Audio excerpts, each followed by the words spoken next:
자, 안녕하세요. 정사와 야사를 넘나들면서 진기하고 재밌고 행복하고 따뜻한 그리고 생각하기에 따라서는 세상에 이런 일이라고 할 수 있는 붓다로드 삼국유사편에 오신 것을 환영합니다. 오늘 말씀드릴 거는 한국사에서 굉장히 특이한 시기, 그 다음에 특이한 인물에 대해서 얘기를 할 거예요. 그게 이제 칠판에도 써 있는데 이제 신라 마지막 왕 경순왕입니다. 경순왕이라고도 하고 공식적인 명칭은 경순왕인데 김부대왕이라고 들어보셨어요? 혹시 김부대왕이라고? 아니, 삼국유사에 김부대왕이라고 쓰여 있어. 대왕이면 보통 광개토대왕, 우리 생각으로는 광개토대왕이나 뭐 이렇게 좀 업적을 좀 잘 남긴 사람일 것 같은데 신라 992년을 심하이 한 분이거든요. 이게 보통 그런 왕들에 대해서는 좋은 평가가 안 내려져요. 문 닫고 나가시는 분들한테 좋은 평가가 절대 내려질 수 없습니다. 그건 상식이에요. 그런데 희한하게 저 양반은 대왕이라는 평가도 듣고 동시에 뭐가 있냐면 신입니다. 그러니까 최고급 어떻게 보면 인물들에게만 이렇게 부여되는 신으로. 그래서 동네 성황신이나 이런 쪽에 신으로. 우리나라에 여러 군데 그렇게 자취들이 남아 있어요. 그래서 근데 저와 조금 유사한 케이스를 조선에서 찾으면 단종 찾아볼 수 있습니다. 단종. 단종도 단종됐는데 무속에서 신으로 많이 이렇게 그러니까는 모시는 신 중에 신의 구조가 약간 억울하지만 센 사람, 그게 응집력이 있어서 그게 된대. 그래서 최영이라든지 뭐 단종이라든지 이런 분을 모시는 경우들도 있어. 근데 진짜 잘 나가는 사람을 모시는 경우도 있거든요. 임경업 장군이라든지 안 그러면 메가더 좀 웃기긴 한데 무당이 영어를 알아들을까 싶은 생각이 좀 들긴 하는데 메가더 모신 그 굿당 이런 거 이렇게 신당 하시는 분들은 파이프 그 다음에 여기 예전에 그 전영록 안경 단위에 있습니다. 전영록 요즘 전영록 딸도 옛날에 나왔다가 다 은퇴했기 때문에 그렇지만 여러분은 전영록을 잘 알고 계시라고 생각합니다. 그래서 그 메가더 안경 여러분은 아실 거예요. 메가더가 한국 전쟁에 어떻게 보면 진짜 이렇게 얘기해도 되는지 모르겠는데 임진왜란 때 명나라가 참전을 해서 조선이 굉장히 고마워했거든요. 그걸 제조지은이라고 합니다. 나라를 다시 원래는 홀라당 다 날아갈 뻔했는데 다시 일으켜 세워준 은혜. 그건 조선의 입장에서는 맞아요. 백성의 입장에서 그 당시 조선 백성의 입장에서 그렇게 해서 그 무능한 정권이 연장되느냐가 정당한가는 얘기할 거리들이 있는데 사실 조선 임금 입장에서는 맞죠. 그때 안 도와줬으면 끝났을 겁니다. 뭐 의병이 어떻고 뭐 승병이 어떻고 그 다음에 해군에서 이순신 장군이 어떻고 이걸로 안 됩니다. 육군에서 어느 정도 이상의 정규군이 막아줬어야 됐거든요. 그래서 그거는 어느 정도 타당한 얘기예요. 그런데 최근에 그 일이 이제 한국전쟁 때 벌어졌죠. 그게 이제 메가더로 상징되는 유엔군이 들어와서 안 그랬으면 물론 뭐 유엔군이 없어도 우리는 낙동강에서 방어해서 다시 치고 올라갔을 거라고 생각은 하는데 쉽지는 않았을 거예요. 그죠? 그래서 메가더가 끼친 그 아주 강력한 인식이 있고 저희 어렸을 때만 하더라도 인천의 자유공원이 답사 학교에서 권장하는 답사 코스 중에 하나였었어요. 거기가 메가더 동상이 있던데요. 아니, 서울 쪽은 다 그랬어요. 서울 쪽에는. 그리고 그게 나중에 어디로 바뀌냐면 저 독립기념관 만들어지고는 그쪽으로 코스가 바뀌어갔거든요. 저희 때 그랬었어요. 저희 때. 그래서 그렇게 인천의 자유공원이라고 하는 데가 대단했었고. 자, 무속의 신은 두 종류가 있는 거예요. 하나는 좀 억울한데 센데 억울한 사람. 하나는 이렇게 강력하게 그냥 치고 나가는 사람. 그런데 약간 어정쩡한 캐릭터가 저 경순왕입니다. 그런데 한 거는 없는데 일생 자체가 굉장히 제가 보기에는 저런 인생도 다 있나 싶을 정도로 진기한 분입니다. 인생을 숟가락만 얹고 살았는데 또 경주김씨 시조 중에 한 명이에요. 그러니까 나라를 말아먹었는데 시조도 되고 신도 되고 이게 굉장히 재밌어. 그리고 단순히 무속적신만 아니고 뭐 성황신이나 이런 데서도 많이 발견돼요. 그리고 삼국유사에는 놀랍게도 그러한 이미 저렇게 민간신앙적으로 윤색이 많이 됐기 때문에 대왕이라는 표현이 나오는 거예요. 저 공식 나오는 표현입니다. 그러니까 김부대왕. 근데 조금 언밸런스하죠. 왜냐하면 김부는 사람 이름이거든요. 이름의 대왕이라는 칭호를 쓰진 않아요. 그 이름을 쓴다라고 하는 거는 좀 낮게 부르는 거거든요. 동아시아 문화에서는 이름을 부른다는 건 사람을 낮춰보는 거예요. 그런데 그러니까는 경순 대왕도 아니고 김부 대왕이라고만 나와. 그리고 지명이나 이런 데서도 저 김부라고 하는 게 생각보다 많이 나옵니다. 그래서 이게 민간신앙적으로 이렇게 포함되면서 굉장한 영향력을 미쳤던 분이에요. 그래서 그러면 뭐 대단한 업적이 있느냐? 없어요. 아무것도 없어. 그냥 어쩌리 하다가 왕이 돼서 왕건한테 빠르게 항복. 그리고 왕을 시켜준 건 누구냐? 견훤입니다. 아이러니하게도 견훤이 시켜줬는데 왕건한테 항복. 그리고 죽을 때까지 부귀영화를 누렸어요. 끝. 야, 그런데 신이 됐으니 인생 팔자 이런 것도 있구나라고 할 정도로. 그래서 부러워서 자꾸 저 양반한테 이렇게 다가가나 싶은 생각도 있고. 그리고 이제 그나마 이제 나중에 항복할 때 보면 마이태자 그 얘기가 나오는 거죠. 그래 되겠습니까? 뭐 어떻게 한번 해보기나 해보고 그래서 이런 얘기들 때문에 천년사직을 함부로 항복하는 거는 별로 안 좋습니다. 그래도 하는 데까지는 최대한 해야 되는 거 아닙니까? 그래서 이제 마이태자 인기 주가가 오르는 거고.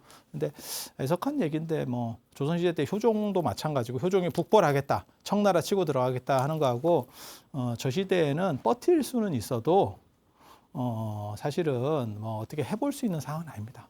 그냥 역사적으로만 봤을 때. 그리고 저 경순왕이 들어오기 직전에 아주 미스테리한 사건이 벌어지죠. 박씨가 3명이 왕이 되는, 이게 뭔가 싶은, 계속 김씨 왕계가 내려오다가 어느 순간 박씨가, 그래서 예전에 박씨 왕했잖아요 이러면서 들어오는 거예요.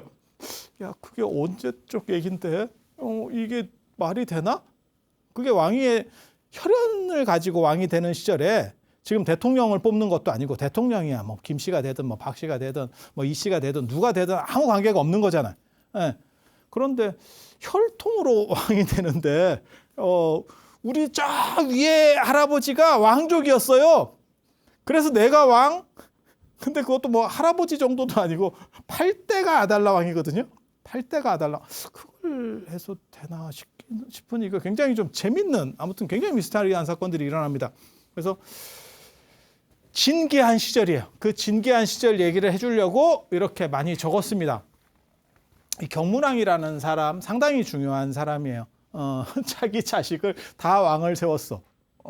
그래서 진짜 왕 중의 왕인가 싶은. 그래서 48대 경문왕이 있고 그 경문왕의 첫째 아들이 왕이 됐고 그게 헌광왕이래. 아니 뭐 그건 그냥 그렇게 오케이.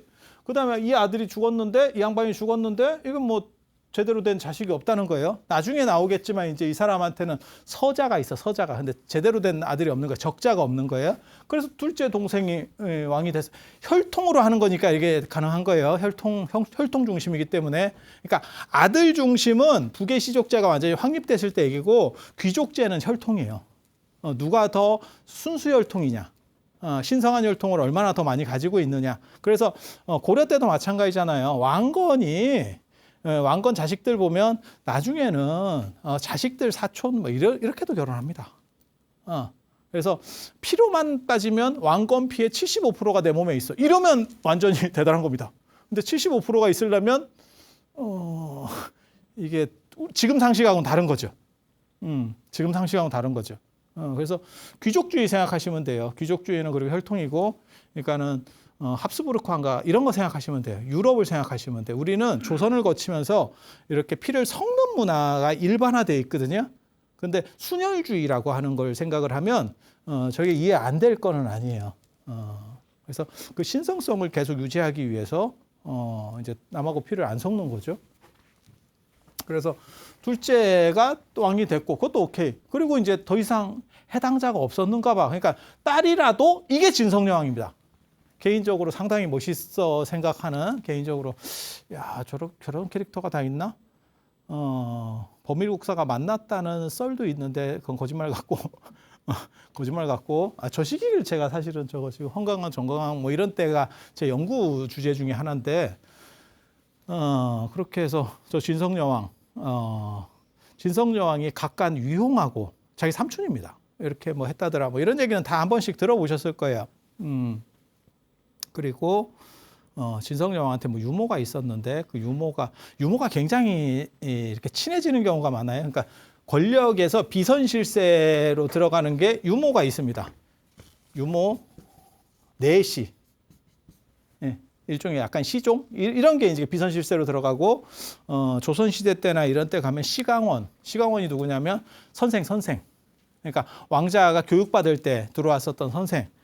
그러면 애가 이렇게 좀 약간 어찌리 할 때 그걸 멋있게 교육을 시켜서 어필을 할 수도 있고 안 그러면 부드럽게 잘 놀아줘서 어필을 할 수도 있고 그때 잘못해서 공부를 너무 열심히 시키려고 이제 조금 이렇게 세게 나가면 나중에 그 사람이 왕이 되면 자리가 달랑달랑하고 그때 관계를 잘 맺어놓으면 나중에 정승만석까지 그냥 이렇게 하이패스로 올라간다는 그런 자리예요. 그렇겠죠. 일종의 그게 요즘 표현으로 치면 약간 가스라이팅이지. 어린애 교육시키면서 이건 이런 거예요. 그리고 자기 마음에 안 드는 사람, 걔는 좀 상태가 안 좋아요. 얘는 되게 좋아요. 뭐 이러면서 얘기하면 다 묻어 들어가거든. 그렇지 않을까? 그래서 굉장히 좋은 자리들. 그래서 유모도 단순히 젖만 빠는 게 아니에요. 그게 어머니가 제대로 양육을 안 하던 시절이기 때문에 왕가에서 당연히 그렇겠지. 엄마가 거기 뭐 애를 계속 뒤지다거리 하겠어요? 그거랑 똑같은 거지. 그 집에 개 키우는데 반려동물 키우는데 자식이 좋아서 반려동물은 데리고 왔고 모든 뒤지다거리는 엄마가 하는 경우 뭐 이런 거 생각하면 되죠. 그래서 왕실의 이제 여성들 같은 경우는 그냥 안아보고 뭐 이렇게 하는 거고 잦은 뒤치다거리나 그 애의 성장 과정과 관련된 건 유모가 대부분 하죠. 그러니까 젖만 주는 게 아니에요. 그러니까 남양분유의 역할만 하는 게 아닙니다. 유치원 교사 역할까지 다 하는 거예요. 그리고 그게 어렸을 때 그 관계가 한번 맺어지면 굉장히 커요. 이게 정이 많이 드는 그런 구조예요. 그래서 그 진성여왕의 유모가 위홍의 부인이라는 썰도 있고 또 하나는 약간 이렇게 첩 같은 뭐 그런 거였었다는 썰도 있고 그래서 위홍하고 이제 관계가 되게 좋죠. 그래서 전에 제가 그 얘기 드렸잖아요. 해인사 비로전에 가면 거기 쌍둥이 부처님, 비로자나 부처님이 있는데 그게 당신들 둘을 위홍하고 진성여왕을 뭐 모델로 해서 만들었다더라라는 썰이 있다. 그러니까 되게 좋았는가 봐. 저 위홍은 김위홍입니다. 위씨 아니고요. 위홍 잡고 이러니까 위씨인가 이러냐. 김위홍입니다. 당연히 김씨지. 그걸 뭘 말이라고. 그래서 나중에 대각간으로 올라가요. 죽어서는 추증이 돼요. 그러니까 거의 위홍이 잘했어요. 제가 보기에는 뭐 크게 문제되는 것도 아니고 삼촌이랑 그렇게 하는 게 이상한 거 아닙니까? 그거는 현대적 잣대예요. 그 시절에는 그게 큰 문제는 없는 거예요. 진성여왕이 저렇게 하고 저 때는 이미 벌써 기울어가지고 나라에 계속 문제들이 생기니까 그래서 전에 제가 그 얘기했잖아요. 내가 더 이상 능력이 안 되니까 내려놓겠다. 야, 그건 진짜 너무너무 멋있는 거지. 그래서 내가 에드워드 8세가 생각이 나서 그걸 보면 사랑을 찾아서 떠나는가? 영국 왕이잖아. 에드워드 8세가 왕을 딱 했는데 그때 에드워드 8세가 좋아했었던 여자가 미국의 이혼녀였죠. 그래서 네가 그 여자랑 계속 그렇게 하면 이러면서 왕실에서 아주 적극적 나도 뭔지를 잘 모르겠어. 우리 상식하고는 약간 달라요. 그게 혈통주의이기 때문에 그래요. 순혈주의이기 때문에 왕이면 왕실에서 나를 타치하면 안 돼. 동아시아 같으면. 뭔 얘기인지 아시겠어요? 왕실은 먹고 들어가는 거라니까. 근데 혈통주의에서는 순수 혈통, 그러니까 가장 혈통이 적합한 사람 중에 내가 1등인 것뿐이고 2등, 3등, 4등도 다 엄청난 혈통들인 거예요. 그래서 얘네 차이가 생각보다 크지 않다니까.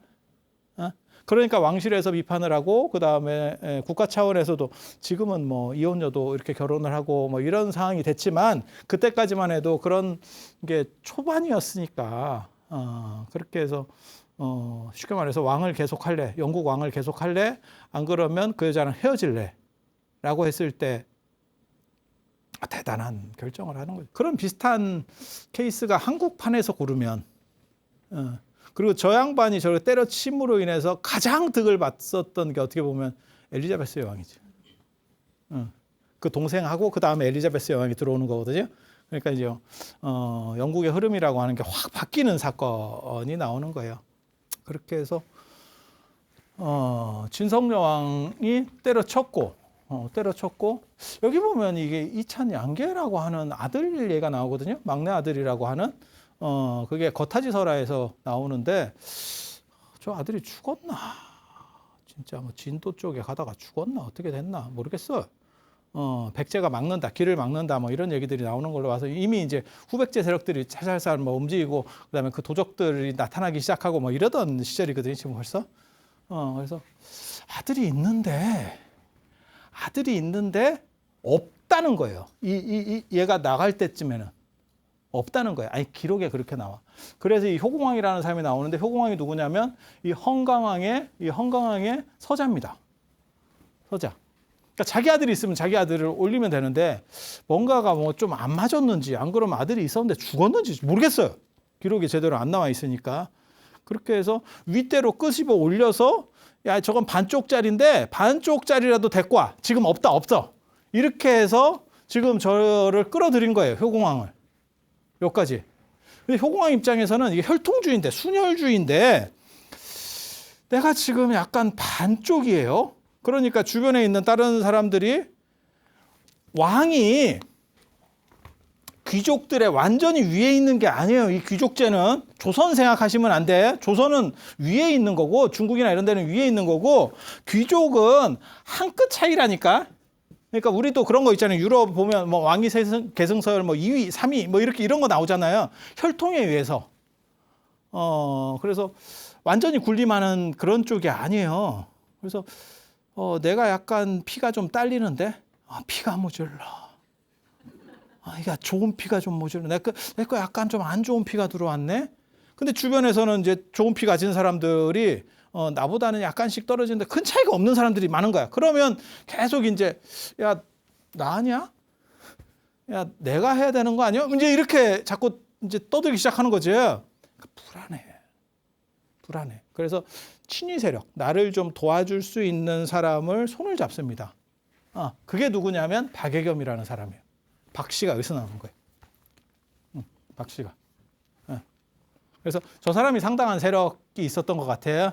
그래서 김씨가 아니고 박씨랑 손을 잡는 거예요. 왜냐하면 내가 혈통이 딸리고 내 주변에 이 김씨들이 나를 잡으려고 드니까 이게 아니고 저쪽으로 살라고. 그래서 저 박예겸 딸하고 결혼을 합니다. 그래서 안정을 시키려고 하는 거예요. 그건 잘했어. 오케이. 잘했는데 너까지는 좋았는데 그 다음에 저 박예겸 세력이 너무 커지는 거죠. 외척까지 이제 원래 세력도 있어서 내가 손을 잡게 됐는데 거기에다가 왕비로 저 박예겸 딸이 들어오니까 그쪽 세력들이 또 커지는 거예요. 플러스 알파로 한 덩어리가 더 커져. 그래서 죽고 나니까 갑자기 박예겸 아들이 들어옵니다. 이게 신덕왕입니다. 뭔지 나도 잘 모르겠어. 저게 가능한가 싶어. 왜 잘 모르겠다라고 얘기하냐면 두 가지가 나와요. 삼국 사기에는 저 신덕왕의 박예겸 아들이라고 나오고 삼국유사에는 양자로 나와. 양자면 혈통 관계가 없는 거 아니야? 이게 뭐요? 서자도 아니고 양자면 DNA 불일치인데? 서자는 어느 정도는 일치가 다 되는 거죠. 적통에서 좀 밀려났다는 거지. 내 자식은 맞잖아. 양자면 이게 뭔가 싶은 생각이 드는데 저때 또 저 박 씨가 집권을 할 때, 그러니까 힘이 세니까 밀어붙이는 거예요. 김 씨는 분열돼 있었던 것 같고, 저때 뭐가 있냐면 8대 왕이 아달라 왕인데 아달라 왕 후손이다. 야, 지금 너가 53대 왕이야. 근데 8대 왕하고 연결시켜서 너의 정당성을 주장한다고? 여러분이 족보를 어떻게 보시는지 모르겠는데 여러분 집의 족보를 보시면 여러분이 대부분 20몇 대에서 30몇 대 사이에 존재합니다.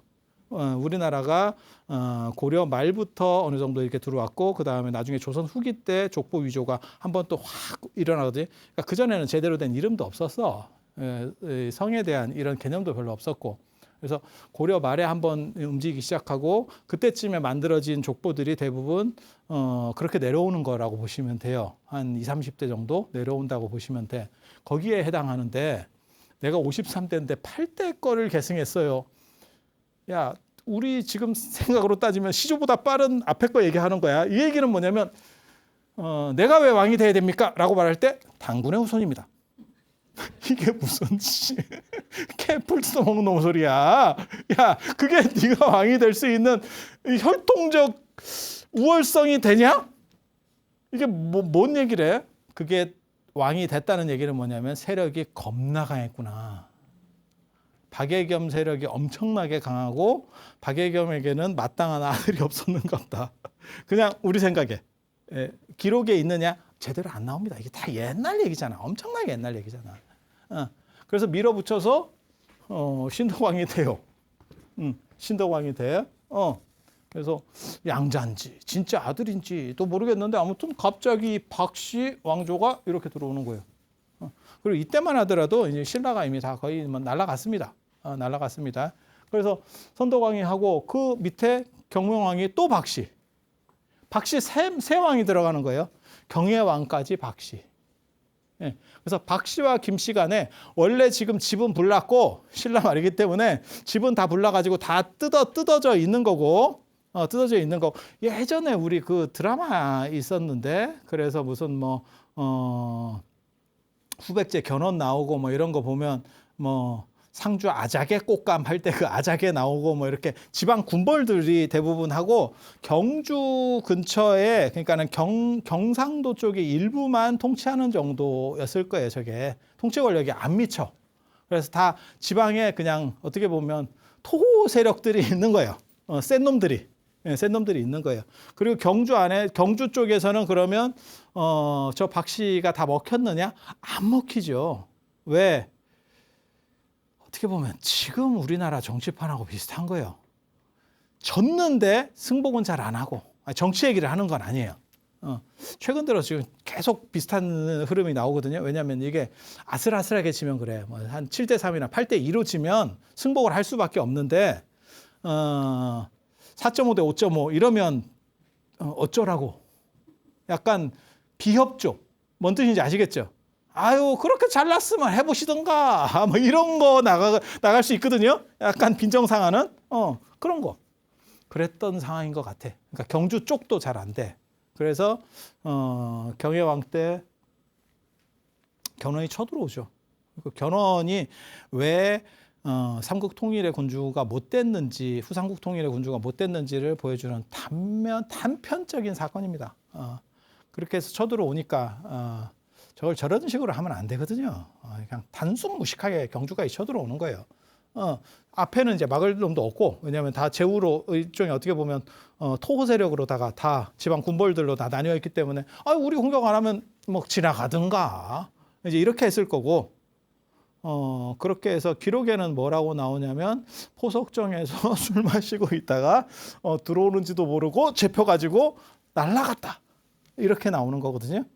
그냥 있는 대로만 얘기하면 그리고 견훤이 얼마나 좀 나쁘게 저렇게 했냐면 이제 무슨 뭐 왕비를 강간하고 뭐 거기 비빈들을 다 뭐 어떻게 하고 뭐 이런 또 얘기가 나옵니다. 그러니까 그거를 내가 어느 정도 이렇게 영토를 넓히고 내가 포섭하려면 그런 행동을 하면 안 돼요. 약탈은 치고 빠지는 쪽에서 약탈을 하는 거지. 내가 거기까지 세력 범위를 넓혀야겠다 하는 데서는 약탈은 사실 별로 좋은 방식이 아니에요. 그건 어디든 징기스칸도 그런 식으로까지는 안 한다. 거기는 이제 완전히 버리는 카드라고 할 때는 그냥 쭉 빨아버리는 거고 보통 그렇게 가는 거지. 그런 행동을 했다는 거잖아요. 기록에는 그렇게 나와. 그리고 경혜왕은 저게 이제 들어오는지도 모르고 이제 거기서 술 먹고 있었다. 그게 포석정 다 들어보셨어요? 포석정 가보셨어요? 경주에? 경주에 이제 초짜들이 가는 데가 불국사 보석정. 나 경주 처음 가본다. 선호도가 굉장히 높은 데가 그런 데입니다. 천마총. 다 들어봤거든. 근데 천마총 진짜 거의 대릉원인데 가보면 그렇죠. 조금 실망. 보석정 괜찮아요. 보석정 괜찮은데 그게 전복이라는 뜻입니다. 전복돌 모양. 그래서 생긴 게 전복같이 생겼어요. 이렇게 구불구불하게. 여기 사진을 넣어주면 좋은데. 근데 지금 고쳤는지 모르겠다. 제가 옛날에 가니까 그 돌 하나 거꾸로 뒤집어져 있더라고. 그래서 그걸 유상곡수라고 아세요? 유상곡수?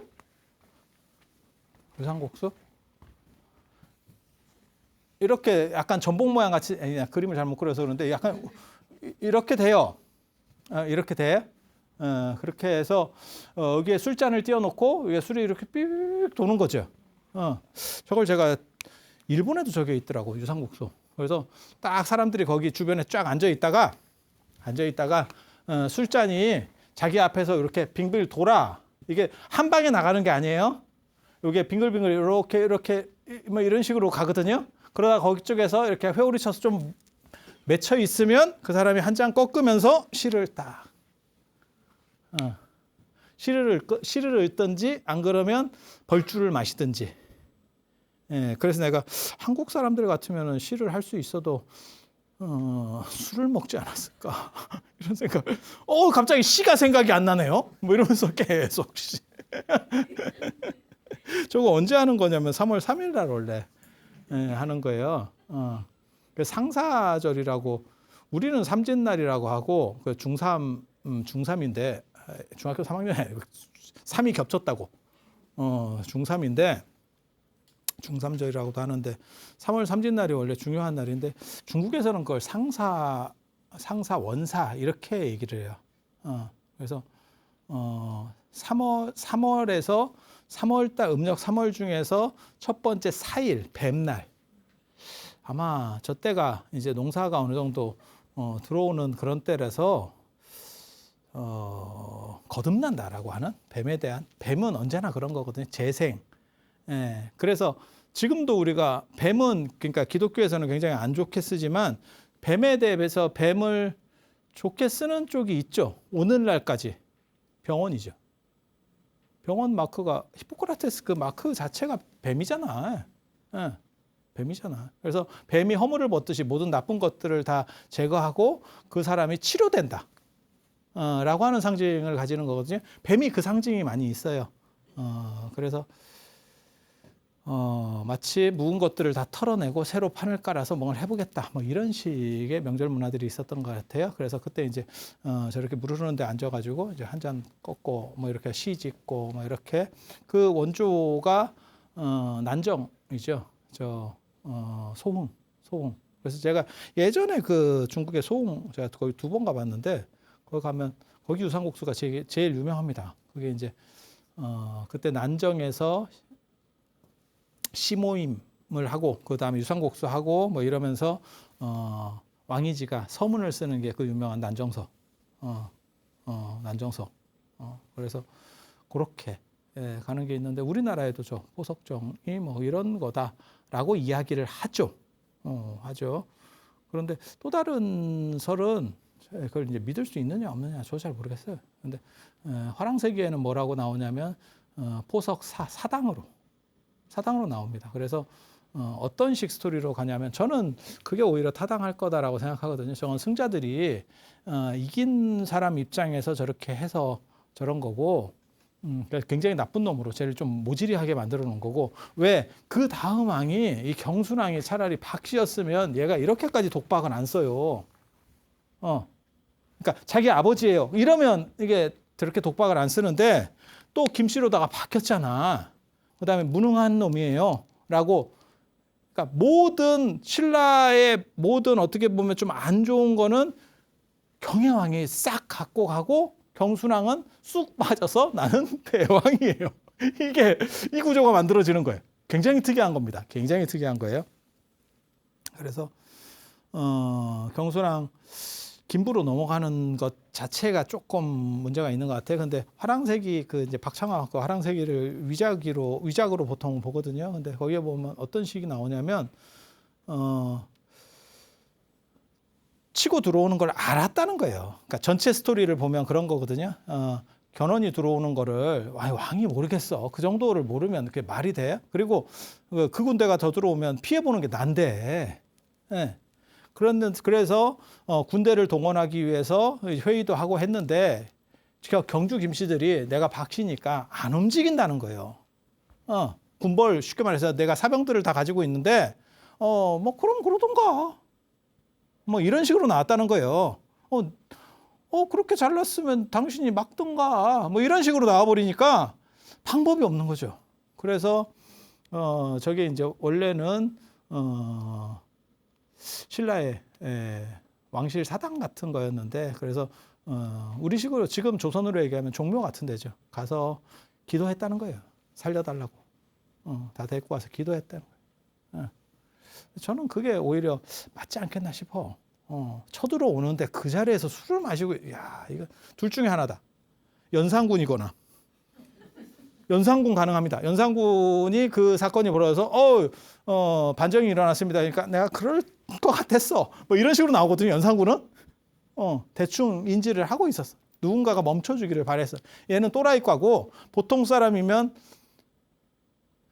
튀어야지. 술을 안 먹더라도 술이 아니고 일단 쳐들어온다 하면 일단 튀는 자세가 나와야 되거든요. 그래서 제가 그 얘기 했잖아. 인조가 얼마나 멍청하면 인조는 튀지도 못했다. 그러니까 그게 무지한 거예요. 어떻게 보면. 선조는 튀기라도 했지. 인조는 튀지도 못했어. 그러니까 싸워서 이기라 그 얘기하는 게 아니고 그게 정상적인 행동이에요. 사실은 싸워보든지 이거 안 될 것 같은데 그럼 일단 어디론가 빠져보고 그렇지 않아요?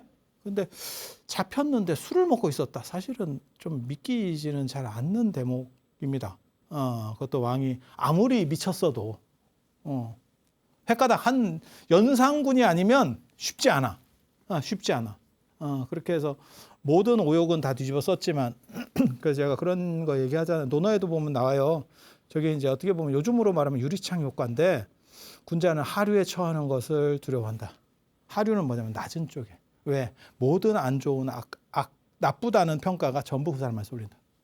근데 인생을 살아보면 그런 것 같아요. 저도 그런 것 같아요. 조금 잘 나갈 때는 좀 잘못해도 사람들이 쉽질 않아. 길이 열린다. 근데 저 사람이 조금 문제가 있어요. 사업도 마찬가지예요. 잘 나갈 때는 은행이 그냥 다 대출을 승인해 줍니다.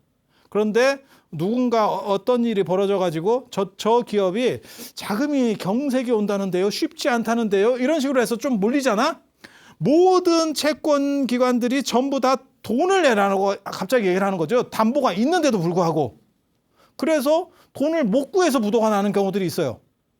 그러면 자산을 매각하면 내가 100억을 갖고 있는데 실제로 내가 부채는 50억밖에 없어. 그러니까 그러면 50억이 남느냐? 아니죠. 얘네가 공중분해를 시켜가지고 실제로는 한 30억에 다 처리를 하고 내 거는 30억도 안 되고 빚이 20억이 남지. 정상적으로 팔면 100억인데 있어. 그런 거예요. 그래서 하류에 처하면 좀 낮은 곳에 처하게 되면 모든 욕을 다 먹는다는 거예요. 그래서 군자는 하류에 처하지 않는다. 라는 얘기가 나오는데 맞는 거예요. 유리창 효과도 똑같은 거예요. 차를 그냥 하나를 세워놓고 방치하면 별 문제가 없는데 거기서 유리창을 하나 깨니까 그 다음부터 딴 놈도 하나 깨고 뭐 저 백라이트도 하나 뜯어가고 뭐 별짓들이 다 일어나더라는 거죠. 그래서 경의 왕이 그런 사람이 아닌가라는 생각을 해요. 그래서 저 포석사와 포석전과 관련해서는 사실 생각해 볼 것들이 좀 있는 단순히 술만 먹는 물론 술 먹는 것도 있었을 거예요. 그게 그 기능 중에 하나였겠지.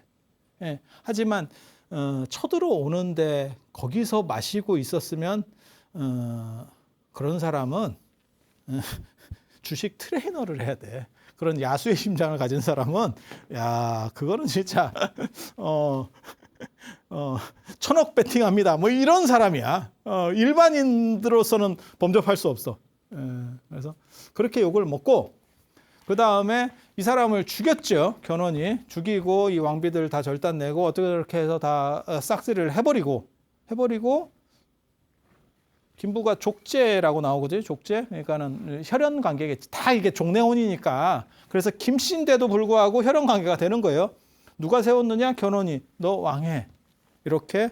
그러니까 왕을 하기는 했는데 누가 봐도 불안치. 누가 봐도 불안치. 그러니까 어떻게 되냐? 얘네도 못 믿겠고 내 주변에 김씨도 잘 못 믿겠고 그다음에 내가 왜 왕이 됐는지도 정당성도 없고 우리 아버지가 왕이어서 왕이 된 것도 아니고 반대편이 와가지고 나를 세우고 갔는데 지지 기반도 약하고 그다음에 앞에 왕은 날라갔고 그래서 그 시체를 지금 서당에다가 지금 보관하고 있고 야 환장하겠다 지금 그러니까 뭐 하냐면 왕을 하자마자 어디로 붙을까 이 생각을 저는 저게 뭐 그렇게 나쁜 생각이라는 생각은 안 해요. 왜냐하면 가능한 판단, 살기 위한 가능한 판단이었다고 생각을 해요. 그렇게 해서 왕건에게 이제 이렇게 의사를 타진하는 거죠. 그래서 왕건이 그게 이제 오케이가 되면서 결국 신라가 망하게 되는 거고. 그래서 후삼국 시절에 어차피 뭐 신라는 어차피 없어지는 나라니까 백제를 이길 수 있었던 두 가지 사건이 뭐냐면 견훤이 너무 경혜왕을 잔인하게 한 거. 그게 소문이 나면서 저쪽에 붙으면 안 되겠다라고 사람들이 생각하게 된 결정적 사건이거든요. 그리고 또 하나는 뭐냐면 왕건이 그 정통성을 얻은 거예요.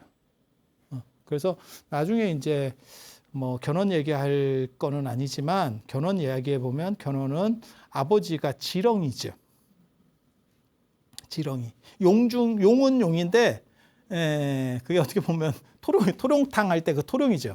그래서 용이 제대로 못된 약간 비운의 용이라고 하는 걸로 까이는 거죠. 그렇게 그리고 이제 왕건 쪽에 힘이 쫙 붙게 되는데 그때 대전회의에서 반대를 했었던 게 마이태자고 화백제도에서는 보통 다 만장일치로 하는데 이 화백제도에서는 다수결로 해서 귀부가 결정됐다라고 하고 그 다음에 경순왕 같은 경우는 왕건한테 갔더니 왕건이 따뜻한 환대. 그래서 중부 작은 아버지 이런 식으로 부르고 태자보다도 윗자리로 올려주고 하지만 태자보다 미칩니다. 상황 파악 잘해야 돼. 내가 진짜 위라고 생각하지 마. 위긴 위지만 밑에다. 뭔 뜻인지 아시겠어요? 상황 파악 잘해야 돼. 명목상으로는 윗자리에 하고 그다음에 경주 그러니까 신라를 경주로다가 바꿔버리고 지금 이제 경주라는 말로 바꾸고 거기를 다 시급으로 줬다. 시급이 뭐냐면 이제 거기 조세권을 가지고 용돈 쓰세요. 라고 하는 거예요. 그래서 경주 권한을 유지시켜주고 근데 경순왕이 엄청 잘한 것 중에 하나는 다른 건 몰라도 경주 김씨가 그래서 몰락하지 않는 거예요. 그게 오늘날까지 어떻게 보면 이 나라에서 김씨성을 가진 사람이 제일 많은 왕건의 왕씨는 전멸했잖아. 그런데 경주 김씨는 그대로 살아남거든요. 그리고 경주 불교도 그대로 살아남습니다. 그래서 불교하고 경주 김씨가 그대로 어떻게 보면 고려로 넘어갈 수 있었던 게 김부의 선택이 미친 영향이라고 보면 돼요. 물론 뭐 그때는 불교 말고 유교가 그러니까 신유학이 만들어지지 않았기 때문에 유교가 지배 이데올로기로 올라오기가 상당히 쉽지가 않았어요. 그러니까 주류가 되기가 어려웠었어요. 나중에 이제 송나라 시대가 되면서 유교가 업그레이드 되면서 나오는 게 우리가 알고 있는 성리학, 신진사대부 나올 때 고려 말에 나오는 게 되는 거고 그전에는 유교가 전체를 감당하기가 쉽지가 않았어. 그래서 불교 시대가 계속 내려갈 수 있었고 그리고 거기에서는 서로 충돌하지 않았다는 것. 충돌하지 않은 정권 이양이 있었고 대우를 엄청나게 잘 받았고 그다음에 서로 또 이제 겹사돈을 맺기 시작하죠. 그래서 뭐 그 당시 다 그래요. 다 그래. 그냥 그러려네.